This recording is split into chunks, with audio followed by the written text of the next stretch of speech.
நடப்பாண்டின் முதல் சட்டப்பேரவை கூட்டத்தொடரின் தொடக்க உரை நிகழ்த்த வந்த ஆளுநர் RN ரவி மரபை மீறி ஆளுநர் உரையை வாசிக்க மறுத்து வெளியேறியிருக்கிறார்.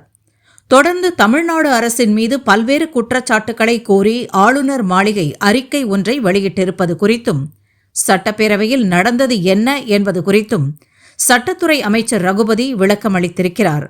தமிழ்நாடு போதை தலைநகராக மாறியிருப்பதாக ஆளுநர் RN ரவி உண்மைக்கு புறம்பான பொய்யான தகவல்களை பரப்பி வருவதாகவும் அமைச்சர் ரகுபதி கண்டனம் தெரிவித்திருக்கிறார். அதே மரபுபடி தலைமைச் செயலகத்தில் செய்தி எடுக்கக்கூடிய செய்தி அறைக்கு முதல் முறையாக ஆளுநர் பேசக்கூடிய அந்த ஆடியோ வராமல் துண்டிக்கப்பட்டிருக்கு. அவருடைய மைக்கும் ஆஃப் செய்யப்பட்டதா ஆளுநர் கூறுறாரு. இது சரியான நடைமுறையா, அது மரபுதானா? உங்கள் இதுக்கு எதுக்கான மைக் வரவில்லை என்பது டெக்னிக்கல் கோளாறா இல்லையா என்பது பற்றி எனக்கு தெரியாது. ஆளுநர் பேசும்போது ஏன் வரலை என்பது எனக்கு தெரியாது. அதை நான் விசாரித்து சொல்லுங்கள். அது தாங்க ஒவ்வொன்றுக்காக வரணுங்க. அடுத்து ரெண்டாவதாக சொல்கிறாங்க, தமிழ்நாட்டில் போக்சோ கேஸ் அதிகரிச்சிருக்கு, பெண்களுக்கு எதிரான கொடுமைகள் அதிகரித்திருக்கிறது என்றெல்லாம் இன்றைக்கு சொல்லியிருக்கிறார்கள். இன்றைக்கு நம்முடைய மாண்புமிகு முதலமைச்சர் அவர்களும் துணை முதலமைச்சர் அவர்களும் எங்கெங்கெல்லாம் செல்லுகிறார்களோ அங்கெல்லாம் பெண்களை உற்சாகப்படுத்தி ஊக்கப்படுத்தி குழந்தைகளுக்கெல்லாம் தைரியங்களை வரவழைத்து, பெண்களுக்கு தைரியங்களை வரவழைத்து, எந்த குற்றம் உங்களுக்கு எதிராக இழைக்கப்பட்டாலும் அந்த குற்றத்துக்கு உடனடியாக பரிகாரம் தேட நீதிமன்றங்கள் காவல் நிலையங்களை நாடுங்கள், அதனால் உங்களுக்கு பாதுகாப்பு கிடைக்கும் என்கின்ற வலியுறுத்தலை அரசாங்கம் செய்து வருகிறது. நீ உனக்கு தவறு நடந்தால் உடனடியாக போய் புகார் கொடு என்று கடந்த ஆட்சியிலே புகார் கொடுத்தால் கேட்க நாதி இல்லை. ஆனால் இந்த ஆட்சியிலே புகார் கொடுத்தால் உடனடியாக நடவடிக்கை எடுக்கப்படுகிறது. எனவே இன்றைக்கு புகார்கள் அதிகரிக்கிறது என்பதிலே எந்த விதமான தவறும் கிடையாது. மக்கள் தைரியமாக வரக்கூடிய சூழ்நிலையை நாங்கள் உருவாக்கி இருக்கிறோம். பெண்களும் குழந்தைகளும் தைரியமாக இன்றைக்கு புகார்கள் தருகிறார்கள் என்பதை நான் இங்கே தெரிவித்துக் கொள்ள கடமைப்பட்டிருக்கின்றேன். அவர்களுடைய தைரியம்தான் இதற்கு அடிப்படை காரணம். அதே போல போதைப்பொருள் நடமாட்டம் சொல்கிறீங்க. போதைப்பொருள் தமிழ்நாட்டில் உற்பத்தியே கிடையாது. எங்கேருந்து வருதுன்னு உங்களுக்கு நல்லா தெரியும். எந்த மாநிலங்கள்லேருந்து அதெல்லாம் அனுமதிக்கிறாங்க, எத்தனை கோடி லாபம் சம்பாதிச்சுக்கிட்டு அனுமதிக்கிறாங்கங்கிறது தெரியும். ஏன் நீங்கள் அனுமதிக்கிறீர்கள்? ஒன்றிய அரசு எப்படி போதைப் பொருளை வர விடுகிறது, அதை முதலிலே யாரும் கேளுங்கள். ஆனால் நாங்கள் தமிழ்நாட்டை பொறுத்த வரைக்கும் எல்லா எல்லையிலும் இன்றைக்கு பயங்கரமான காவல் போட்டு அவர்களெல்லாம் கட்டுப்படுத்துவதனாலே தான் இன்றைக்கு அதிகமான பொருட்களை, போதைப் பொருட்களை எல்லையிலே நாங்கள் இன்றைக்கு கைப்பற்றுகின்றோம். இன்னும் சொல்லப்போனால் நம்முடைய மாண்புமிகு தமிழ்நாடு முதலமைச்சர் அவர்கள் 3 மாதத்துக்கு ஒரு முறை இந்த நார்காட்டிக்ஸுக்காக வேண்டிய போதைப்பொருள் தடுப்புக்காக உள்ள அதிகாரிகளையும் அழைத்து ரிவ்யூ மீட்டிங் நடத்துகிறார். எத்தனை இடங்களிலே பறிமுதல் செய்திருக்கிறீர்கள், எத்தனை வழக்குகள் போடப்பட்டிருக்கின்றன என்ற ரிவ்யூ 3 மாதத்துக்கு ஒரு முறை இந்தியாவிலே நடக்கிற ஒரே மாநிலம் தமிழ்நாடு தான். ஆனால் இங்கே எந்த போதைப்பொருள் உற்பத்தி கிடையாது. ஆனால் இது வழியாக வெளியே சென்று விடக்கூடாது. இது இங்கே எந்த போதைப்பொருளும் மாணவர்களும் இளைஞர்களும் சீரழிந்து விடக்கூடாது என்பதற்காக இன்றைக்கு மாண்புமிகு முதலமைச்சர் அவர்கள் எடுத்து வருகிற நடவடிக்கை இந்த நடவடிக்கை என்பதை நான் இங்கே தெரிவித்துக் கொள்ள கடமைப்பட்டிருக்கின்றேன். அதேபோல் கல்வியை பற்றி சொல்லியிருக்காங்க. அது ஸ்டாண்டர்ட் ஆஃப் எஜுகேஷன் ஆளுநர் சொல்லியிருக்காரு, ரொம்ப சுமாராக இருக்குது அப்படின்னு சொல்லி.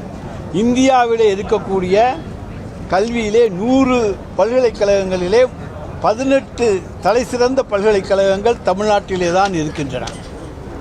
கல்வியிலே தரம் தாழ்ந்திருந்தால் 18 பல்கலைக்கழகங்கள் 38 மாநிலங்கள் இருக்கக்கூடிய ஒரு நாட்டிலே, இன்னும் யூனியன் பிரதேசங்கள் இருக்கக்கூடிய ஒரு நாட்டிலே 18 பல்கலைக்கழகங்கள் தரம் உயர்ந்த பல்கலைக்கழகங்களாக இருக்கக்கூடிய மாநிலம் தமிழ்நாடு. உயர்கல்வி படிக்கிற பெண்களுடைய எண்ணிக்கை அதிகமாக உள்ள மாநிலம் தமிழ்நாடு. அப்போ எப்படி இங்கே கல்வி தரம் தாழ்ந்து இருக்கும்? இன்றைக்கு அதிகமாக பெண்கள் வெளி மாநிலங்களுக்கு வேலைக்கு போகின்ற மாநிலம், வெளிநாடுகளுக்கு போகிற மாநிலம், தமிழ்நாட்டிலேயே வேலை செய்கிற மாநிலம் இன்றைக்கு தமிழ்நாடு. இன்னும் சொல்லப்போனால் UPSCயில் இன்றைக்கு அதிகமானவர்களை தேர்வு செய்ய வேண்டும் என்பதற்காக மாண்புமிகு முதல்வர் அவர்கள் இன்றைக்கு அதற்காக சிறப்பு பயிற்சி கொடுத்து அவர்களுக்கு ஊக்கத்தொகையும் தந்து இன்றைக்கு அவர்களையெல்லாம் இன்றைக்கு சிறந்தவர்களாக கொண்டு வருகிறோம் என்று சொன்னால், IAS IPS ஆக வருகிறார்கள் என்று சொன்னால் அதற்கு காரணம் தமிழ்நாட்டினுடைய கல்வி வளர்ச்சி. எனவே தமிழ்நாட்டினுடைய கல்வி வளர்ச்சியை மற்ற மாநிலங்களோடு ஒப்பிடுகையில் பன்மடங்கு உயர்ந்திருக்கின்ற கல்வி வளர்ச்சி தான் நம்முடைய தமிழ்நாட்டினுடைய கல்வி வளர்ச்சி என்பதை நான் இங்கே தெரிவித்துக் கொள்கிற கடமைப்பட்டிருக்கின்றேன். அடுத்து பஞ்சாயத்தை பற்றி சொல்லியிருக்காங்க. பஞ்சாயத்து தேர்தலெலாம் நடக்கலைன்னு சொல்லி கடந்த ஆட்சியினுடைய இறுதியில் ஒரு 22 மாவட்டங்களுக்கு பஞ்சாயத்து தேர்தல் நடந்தது. இப்போ போன வருஷம் நடந்திருக்கணும். ஆனால் பஞ்சாயத்து தேர்தல் பார்ட்டாக நடக்கிறது எங்கேயுமே வழக்கம் கிடையாது. எனவே இப்பொழுது எல்லாமே செப்டம்பர் மாதம் முடிகிற பொழுது, அதாவது ஆட்சிக்கு வந்த உடனேயே அனைத்து அர்பன், அதாவது பேரூராட்சி, நகராட்சி, மாநகராட்சிக்கான தேர்தலை உடனடியாக நடத்திய அரசு, மீதமாக இருக்கக்கூடிய பல 7-8 மாவட்டங்களுக்கான உள்ளாட்சி தேர்தலை நடத்திய அரசு தலைவர் தளபதியினுடைய அரசு. நாங்கள் ஏன் பஞ்சாயத்து தேர்தலுக்கென்று பயப்பட வேண்டும்? எல்லாவற்றையும் ஒன்றாக ஒரே நேரத்திலே மாநகராட்சி, நகராட்சி, பேரூராட்சி, அதே போல உள்ளாட்சி அமைப்புகள் இவற்றுக்கான தேர்தலை நடத்த வேண்டும் என்பதுதான் எங்களுடைய நோக்கம். அதற்காகத்தான் தேர்தல் இன்றைக்கு வருகிற செப்டம்பர் மாதமும் அக்டோபர் மாதமும் அது அவர்களுடைய காலம் முடிகிற பொழுது அந்த தேர்தல் நடைபெறும் என்பதை நான் இங்கே தெரிவித்துக் கொள்ள கடமைப்பட்டிருக்கின்றேன்.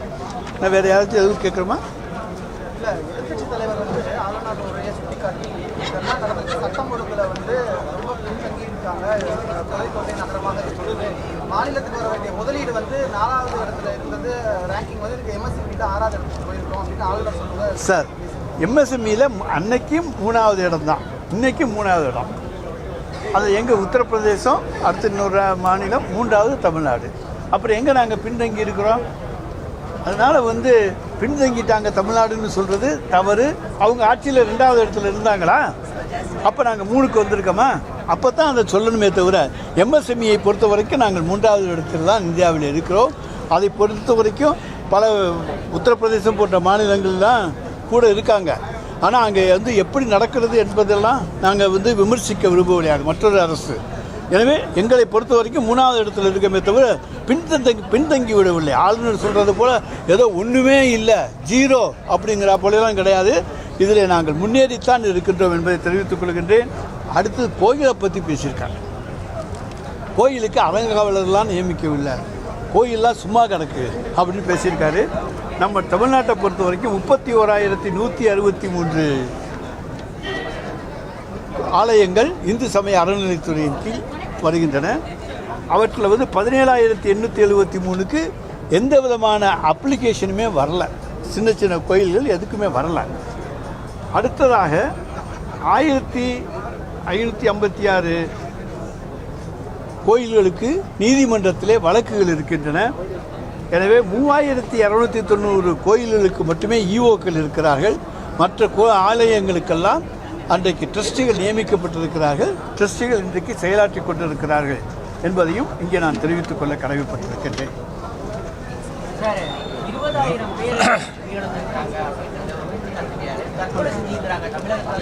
சார், தற்கொலைக்கு என்ன பல்வேறு காரணங்கள் இருக்கின்றன. அரசாங்கம் அதுக்கு பொறுப்பல்ல என்ன. ஆனால் அவங்களுக்கு தேவையான உதவிகளை கேட்டிருந்தால் நிச்சயமாக அரசு செய்திருக்கும். தற்கொலைக்கு அரசு காரணமாக இருக்கவே முடியாது. பல்வேறு காரணங்களுக்காக தற்கொலை நடந்தால் 20,000 என்கின்ற எண்ணிக்கையை நாங்கள் நிச்சயமாக ஏற்றுக்கொள்ள முடியாது. அந்த எண்ணிக்கையை சரிபார்த்து சொல்வோம். சார், ஸ்ரீரங்கம் கோவிலுக்கே அறங்காவலர் இன்னும் நியமிக்கப்படலை. ஆட்சி இப்போ இறுதி கட்டத்துக்கு வந்திருக்கு, 4 மாதங்கள் தான் இருக்குது. பெரிய கோவிலுங்கிறப்ப ஸ்ரீரங்கம் கோவிலுக்கே ஒன்றும் அறங்காவலர் நியமிக்கலை. அது ஒன்று. எதிர்கட்சி தலைவர் சொல்கிறப்ப சூப்பர் முதல்வர்னு கனவு கண்டு கொண்டிருக்கிறாருன்னு சொல்கிறாரு. இது ரெண்டுத்துக்கும் உங்களுடைய பதில்? அதாவது ஸ்ரீரங்கம் ஆலயத்தை பொறுத்த வரைக்கும் ஒன்று கோர்ட்டு கேஸில் இருக்கணும், அல்லது அப்ளிகேஷன் பெண்டிங்கில் இருக்கணும். அது என்ன என்பதை நான் அறநிலையத்துறையிலிருந்து கேட்டு சொல்லுகின்றேன். சூப்பர் முதல்வர் என்பது, அதாவது சூப்பர்மேன், எல்லாவற்றிலும் வல்லவன் தான் ஒரு சூப்பர்மேன். எனவே எல்லாவற்றிலும் வல்லமை படைத்தவராக எங்களுடைய முதலமைச்சர் இருக்கிறார். அவரை நாங்கள் சூப்பர் முதலமைச்சர் என்று சொல்லுவதிலே தவறே கிடையாது. தமிழகத்தை இன்றைக்கு வளர்ச்சி பாதையிலே இந்த 5 ஆண்டு காலத்திலே கொண்டு வந்திருக்கின்றோம். தமிழகம் இந்த 5 ஆண்டு காலத்திலே முன்னேறி இருக்கிறது. எந்த தொழிலை இன்றைக்கு விவசாயமாக இன்றைக்கு நெல் கொள்முதலிலே பல லட்சம் டன் முதலிடத்துக்கு வந்திருக்கின்றோம். அதைப்போல தொழில் உற்பத்தியிலே பல மடங்கு உற்பத்தியை அதிகரித்திருக்கின்றோம். வெளிநாட்டு முதலீடுகளை ஈட்டிருக்கின்றோம். 11.69% பொருளாதார வளர்ச்சியை எட்டியிருக்கின்றோம். இன்றைக்கு எங்களால் பல்வேறு திட்டங்கள் மகளிர் உரிமைத் தொகையை இன்றைக்கு முழுமையாக நிறைவேற்றி கொண்டிருக்கிற ஒரே மாநிலம் இந்தியாவிலேயே தமிழ்நாடு தான். டெல்லியில் தேர்தலுக்கு அறிவிச்சிட்டு குறைச்சிக்கிட்டே வந்துட்டாங்க. மற்ற மாநிலங்கள்லாம் தயங்குறாங்க. ஆனால் முழுமையாக கொடுத்து கொண்டு உயர்த்தி கொடுத்துருக்கிற மாநிலம் 1,15,00,000 1,30,00,000 உயர்த்தி கொடுத்துருக்கிற மாநிலம் தமிழ்நாடு தான். அதேபோல் மகளிருக்காக விடியல் பேருந்தை, கட்டணமில்லாத விடியல் பேருந்தை தந்திருப்பது தமிழ்நாடு தான். பெண்கள் உயர்கல்வி படிப்பதற்காக புதுமை பெண், ஆண்களுக்காக தமிழ் புதல்வன் திட்டம், காலை உணவு திட்டம், இன்றைக்கு அகில உலகமே பாராட்டுகின்ற காலை உணவு திட்டம், இது போன்ற மக்கள் வளர்ச்சி திட்டங்களை எல்லாம் யோசித்து தந்திருக்கின்றார். அதோடு இல்லாமல் வயதானவர்களுக்கு வீடு தேடி அவர்கள் வீட்டிலே கொண்டு போய் ரேஷன் பொருட்களை தருகிற தாயுமானவர் திட்டம், இப்படி எல்லா திட்டங்களையும் தந்திருக்கின்ற ஒரு முதலமைச்சரை சூப்பர் முதலமைச்சர் என்று அழைக்காமல் வேறு எப்படி அழைப்பது? தேசிய கீதம் மீண்டும் அவமதிக்கப்பட்டிருக்கிறது ஆளுநர். சார், தேசிய கீதத்துக்கு ஆரம்பத்திலே சொல்லிட்டேன். முதலில் தமிழ்த்தாய் வாழ்த்து, இறுதியில் தேசிய கீதம். அதுதான் தமிழ்நாட்டின் பழக்கம். நம்முடைய நிகழ்ச்சியில் சட்டமன்ற நிகழ்ச்சியினுடைய பழக்கம். அந்த மரபுப்படி தான் நாங்கள் நடந்திருக்கிறோம். மரபை மீறவில்லை. மரபை மீறினால்தான் தவறு. நாங்கள் மரபுப்படி நடந்திருக்கின்றோம். தேசிய கீதம் கடைசியில் இசைக்கப்படும். முதலிலே தமிழ்த்தாய் வாழ்த்து இசைக்கப்படும். முதல் கூட்டத்தொடரில் ஆளுநர் உரை, ஆண்டின் முதல் கூட்டத்தொடரில் ஆளுநர் உரை அப்படிங்கிற நடைமுறையை கைவிடுறதுக்கு ஏதாவது நடவடிக்கை எடுக்கணுமா முதலமைச்சர் இன்னைக்கு? அதாவது அது அரசியல் சாசன சட்ட திருத்தம் கொண்டு வந்து ஆண்டின் முதல் அறிக்கையில் முதல் கூட்டத்தொடர் ஆளுநர் அறிக்கையோடு துவக்க வேண்டும் என்பது, இது போன்ற நிலைமைகள் தொடர்ந்தால் நிச்சயமாக எல்லா மாநிலங்களும் ஒத்த கருத்துடைய எல்லா மாநிலங்களும் இணைந்து அந்த மாதிரியான ஒரு தீர்மானத்தை அமெண்ட்மெண்ட்டை கொண்டு வருவோம். ஆளுநரோட தேநீர் விருந்து திமுக பங்கேற்கிறதா?